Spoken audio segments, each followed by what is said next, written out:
Hello students, जैसा कि मैंने कल आपको बताया था कि आज हम काव्य का एक चैप्टर पढ़ने वाले हैं। तो आज हम उस चैप्टर को पढ़ेंगे जिसका नाम है वाक। वाक का जो शाब्दिक अर्थ है उसका अर्थ है वाणी या कथन। ये एक ऐसी कवित्री द्वारा लिखा गया है जो कश्मीर से बिलोंग करती थी। आज हमारे बीच नहीं है वो, लेकिन एक ऐसी प्रसिद्ध कवित्री थी जो कश्मीर की जन भाषा में, सरल भाषा में इन्होंने अपने काव्य को लिखा है।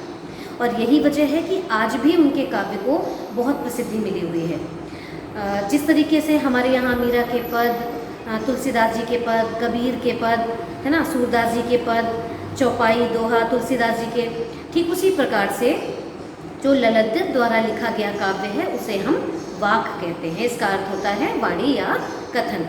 तो इन्होंने अपने वाकों में बहुत सारी शिक्षाएं हमें दी हैं, और वो शिक्षाएं कुछ इस बेस पर हैं कि हमें जाति, धर्म, भेदभाव, इन सब चीज़ों को ध्यान नहीं देना चाहिए, प्रेम को सर्वोपरि रखना चाहिए, क्योंकि मानव एक अपने आप में एक बहुत बड़ा धर्म है और उससे प्रेम करना सभी का कर्तव्य होना चाहिए।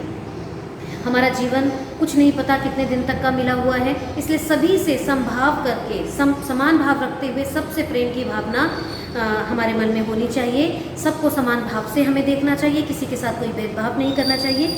ये सारी शिक्षाएं इन्होंने अपने वाक में दिया है।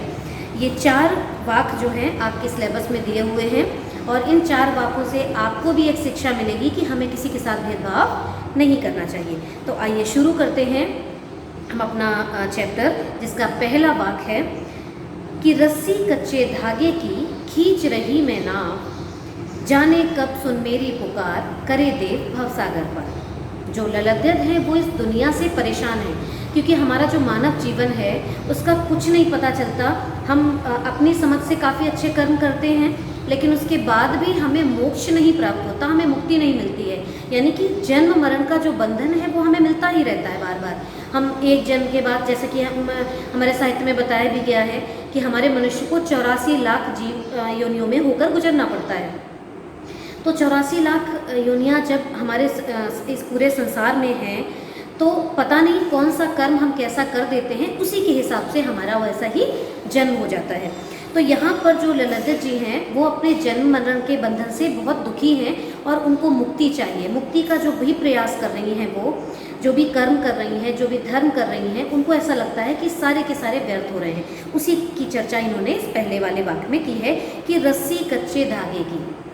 जो रस्सी है वो कच्चे धागे की है, अर्थात जो सांसें मिली हैं हमें वो कच्चे धागे के समान है। मतलब रस्सी सांसों को बोला गया है, और जैसे रस्सी कच्चे धागे की होती है वो आसानी से टूट जाती है, सांसों का भी कुछ नहीं पता वो कब हमारे पास से चली जाए। खींच रही मैं नाव, और नाव क्या है? ये पूरा शरीर, यानी कि ये पूरा संसार जब तक हम जीवित रहते हैं। तो हम इस संसार को पार करने के लिए जो शरीर रूपी नाव है, जो कर्म रूपी नाव है, उसको हम खींच रहे होते हैं। तो वो कहती हैं कि हमारी जो सांसें हैं वो कच्चे धागे की हैं, और मैं इस शरीर रूपी नाव को खींच रही हूँ। जाने कब सुन मेरी पुकार, और देव से प्रार्थना करती हैं, ईश्वर से प्रार्थना करती हैं कि पता नहीं कब मेरी पुकार सुनेगा वो ऊपर वाला, वो सर्वशक्तिमान, करे देव भवसागर पार, और मुझे इस भवसागर से, अर्थात इस संसार से मुक्ति प्रदान करेगा, इस जन्म मरण के बंधन से मुझे पार कर देगा। इस चीज़ की उनको बहुत ज़्यादा चिंता हो रही है। आगे कहती है कि पानी टपके कच्चे सकोरे। कच्चा सकोरा अर्थात कच्चा मीन्स कच्चा, और सकोरा मीन्स मिट्टी का बना हुआ बर्तन। मिट्टी के बर्तन आप जानते हैं कि पकाए जाते हैं, तभी उनमें पानी या कोई भी चीज़ हम भर सकते हैं। और अगर पानी भरते हैं तो कच्चे वाले सकोरे में, कच्चे मिट्टी के बर्तन में अगर हम पानी भरेंगे तो वो लीक होना शुरू हो जाएगा, मतलब रिसना शुरू हो जाएगा, और धीरे धीरे पानी उसका समाप्त हो जाएगा।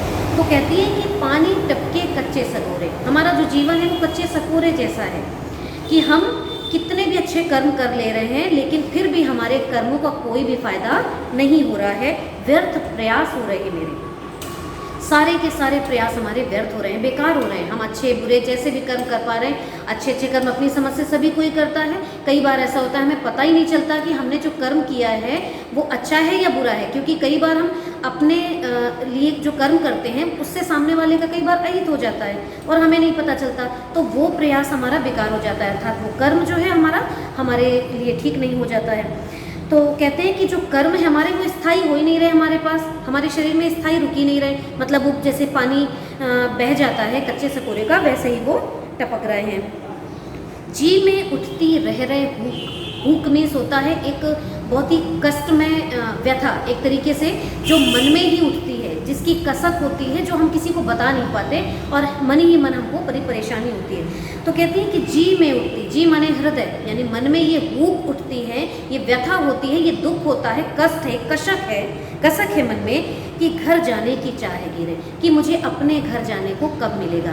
क्योंकि जो हमारा ये जीवन है ये एक रंगमंच है, अर्थात जैसे हम नाटक करते हैं ना, तो हम एक मंच पर बैठ जाते हैं और नाटक में कुछ हम और पार्ट प्ले कर रहे होते हैं, लेकिन असल ज़िंदगी में हमारा कुछ और नाम होता है।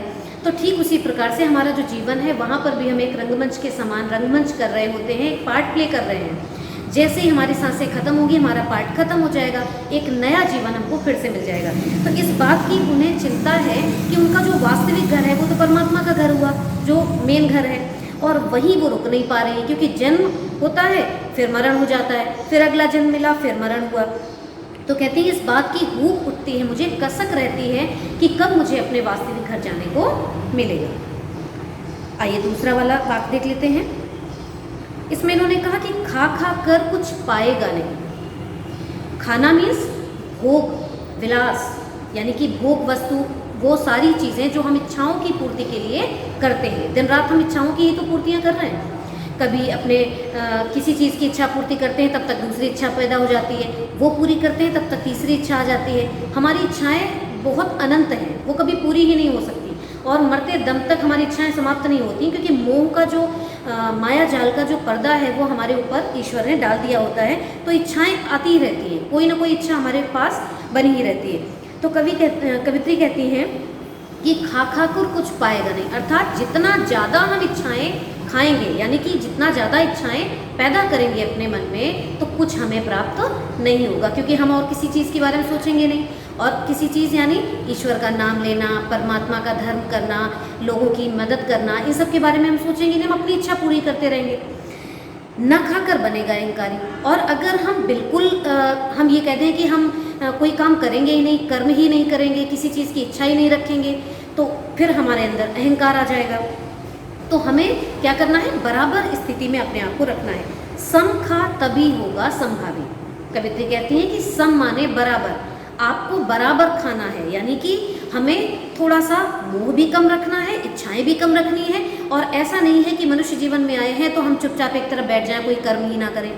तो कर्म भी करने हैं, लेकिन इच्छाओं को सीमित रख करके वही काम करें जो ज़्यादा स्वार्थ के लिए ना हो, तभी होगा समभावी। समभावी मीन्स होता है समान भावना रखने वाला, यानी कि हमारा जीवन समान भाव से तभी चल सकता है जब हम अपनी भावना सबके लिए बराबर रखेंगे, अर्थात इच्छाएं भी पूरी करें, लेकिन सही रास्ते पर चलकर और कर्म करके। खुलेगी सांकल बंद द्वार की। हमारा जो दिमाग का दरवाज़ा है ना, वो तभी खुल सकता है जब हम समान भाव से सबको प्रेम करेंगे, समान भाव से सारे अच्छे अच्छे कर्म करेंगे, केवल स्वार्थ के लिए ही नहीं जिएंगे। इच्छाएं जो पूरी करेंगे वो सिर्फ अपने लिए ही नहीं करेंगे। तो ये सारी चीज़ें हमारी तब पूरी हो पाएंगी जब हमारे दिमाग का दरवाज़ा खुल जाएगा। सांकल मीन्स होता है कुंडी लगना, अर्थात जो सांकल, जो दरवाज़ा है हमारा वो बंद है, और उसकी सांकल तभी खुल सकती है जब हम सबको समान भाव से प्रेम करेंगे, भेदभाव किसी तरह का रखेंगे नहीं। ईश्वर भी देखेगा कि हम स्वार्थ के साथ अपना प्रेम किसी एक के साथ नहीं बांट रहे हैं, हम सबके साथ समान भाव से कर्म करते जा रहे हैं। तो आज हम सिर्फ 2 ही वाक्य पढ़ेंगे। उम्मीद है कि आपको दोनों वाक्य समझ में आए होंगे। कल मैं बाकी की जो 2 वाक्य हैं वो पढ़ाऊँगी। एक बात और मैं आपको बता दूं कि ये जो वाक्य है इसका ये हिंदी रूपांतर है। दरअसल ये कश्मीरी भाषा में लिखा गया है, और इसीलिए आपको इसको हिंदी रूपांतर में समझने की दृष्टि से यहाँ पर आपके कोर्स में दिया गया है। उम्मीद है कि आपको ये चीज़ बहुत अच्छे से समझ में आएगी। Thank you.